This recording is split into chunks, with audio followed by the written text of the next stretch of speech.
Es decir, como cualquier resfrío, en algunos casos con todos los síntomas y en otros solo con algunos. En México, por ejemplo, algunos casos confirmados nunca presentaron fiebre. El Ministerio de Salud está haciendo el despistaje respectivo solo a quienes presenten estos síntomas y solo si vienen de países donde se ha registrado la enfermedad o si ha tenido contacto con estas personas. Recién con este requisito es considerado un caso sospechoso. Aún con estos dos requisitos se han reportado demoras en algunos casos, tal como lo explica la madre de una de las escolares que tiene la enfermedad y cuya identidad será mantenida en reserva por este programa. Según la comunicación que llegó a muchas personas por el email, la estudiante registró los síntomas un día antes de llegar a Lima. El jueves de la semana pasada fue a la clínica El Golf, en San Isidro. Ingresó por la puerta de emergencia y los médicos que la examinaron decidieron reportar el caso como sospechoso de la influenza A, H1N1 al Ministerio de Salud.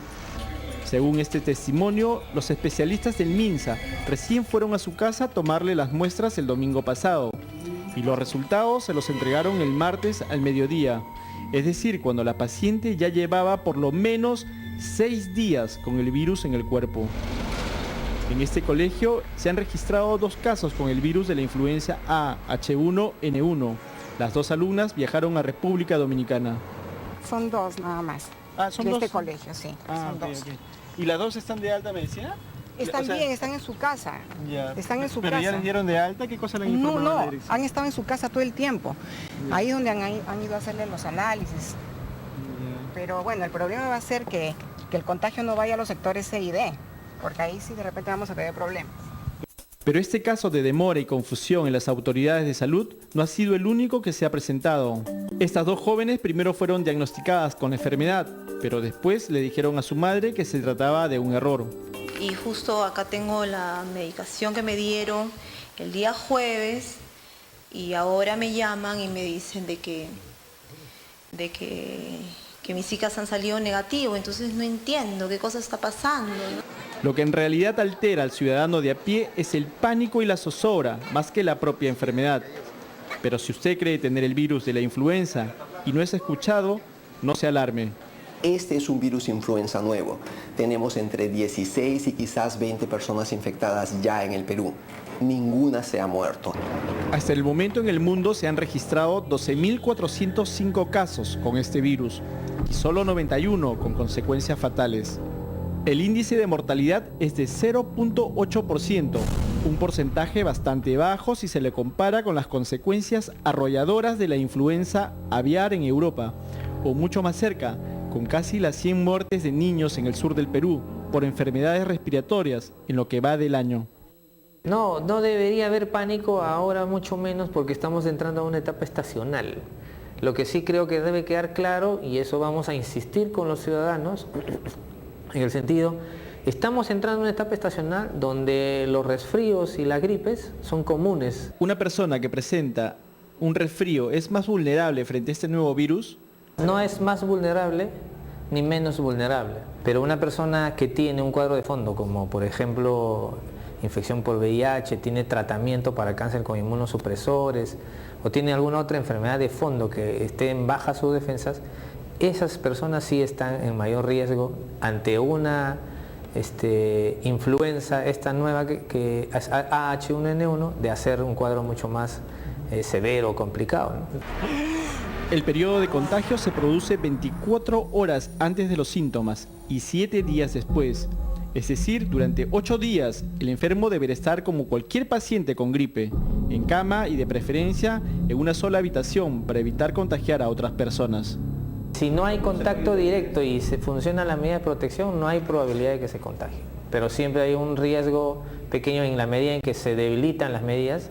Si la administramos mascarilla y no incumplen la mascarilla o no hay las medidas de higiene de manos, entonces hay el riesgo de que se infecten, ¿no? De otro lado, y como medida de prevención, algunos exclusivos colegios de la capital han suspendido las clases por una semana, pues sus alumnos del último año viajaron a República Dominicana e hicieron escala en Panamá, que es donde se cree fueron contagiados. Los de quinto ya no tienen clases y los hermanos de los que están en quinto tampoco. En nuestra promoción hay un montón que tienen hermanos en quinto de secundaria, entonces Han faltado muchos. Muchos. Por ejemplo, en tu salón, ¿cuántos han faltado? 4, que son hermanos de chicos de quinto que acaban de regresar de Punta Cana.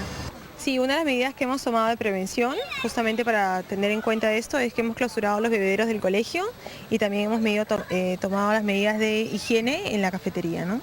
Los alumnos ahora está cada uno trayendo su botella de agua.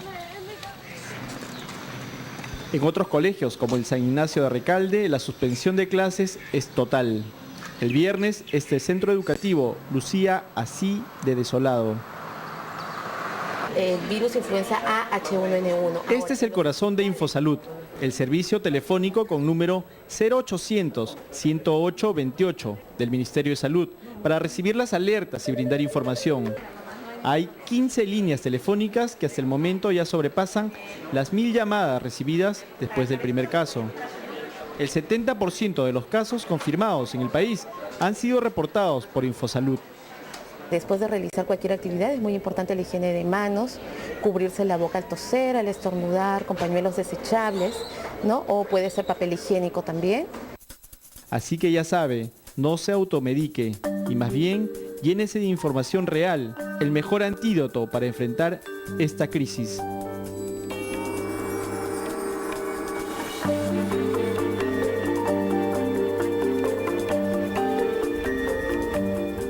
Lo comentamos cuando comenzó el pánico a partir de las primeras informaciones que se tuvo de la gripe porcina. El pánico al que nos hemos referido surgió fundamentalmente por la incertidumbre, por la ignorancia y el desconocimiento que se tenía sobre esta nueva forma de influenza. Pero ya vamos viendo que es mucho menos mortífera de lo que habíamos temido, ya vamos viendo que no es esa gran enfermedad que en un primer momento quizá pudimos pensar acabaría con la vida sobre la faz de la Tierra. Y también nos sirve la aparición de las nuevas estadísticas de los 25 infectados y del hecho de que son mucho menos de 1 por 1000 los muertos que se han registrado en el mundo para poner los puntos sobre las sillas y fijarnos en lo que realmente es importante en el Perú. Hoy lo dijo el ministro de Salud, son 133 los peruanos muertos por friaje en Puno, Cusco y Lima en lo que va del año, y el 2008, según el boletín epidemiológico, hubo 1.318.000 casos de infecciones respiratorias agudas, no neumónicas, de 17.452 neumonías y 124 muertes por neumonía el año pasado. Quizá en el Perú deberíamos recalcular y recambiar las prioridades y fijarnos en estos que son los verdaderos azotes a nuestra salud y tomar esto en su real dimensión. Y eso que no has mencionado, el tema de la tuberculosis, que es un gran problema en nuestro país, pero está bastante cercano a lo que opino yo, es decir, tener calma, no tener demasiado miedo. Esto es una gripe, mañana va a haber más contagiados, va a haber más de 25, pero es una gripe. Tome las medidas correspondientes, cuídese bien y no pasará nada. Hacemos una pausa.